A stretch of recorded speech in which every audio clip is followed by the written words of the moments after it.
Well, I wouldn't be surprised to see China do to Canada, the UK, and possibly even the US what it did today to Europe, to name certain individuals and certain entities whose activities, as China put it, have been harmful to China's interests and violations of their sovereignty.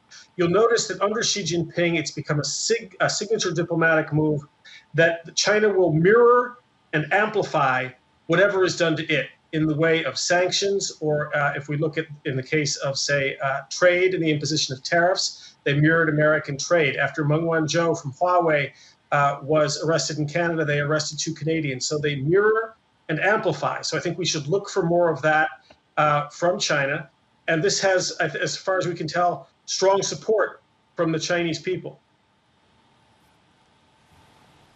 Robert, Mandy jumping in here, if the end game of the sanctions, i.e. the desire of the West, is to get China to start treating its Uyghurs better, to stop discriminating against them and to treat them like other Chinese citizens, how likely is that to happen? I think it's extremely unlikely. As you just heard a Chinese spokesman on your previous report saying that these kinds of attacks on China, which is the way that Beijing describes it, are supported by the Chinese people and cause them to dig in. So this is unlikely to change China's behavior toward the Uyghurs in the short term.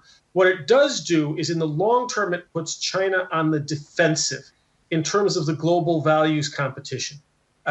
China is competing with the United States, the West, and other countries to reshape global order, global systems. Those are founded in values. And so this is a contestation of values. It makes it much harder for China to argue that it isn't behaving illiberally when coalitions of countries are regularly critiquing its own record. So that's, I think, the short term, it doesn't change China's behavior. In the long term, it puts China in the defensive on the global competition to shape norms.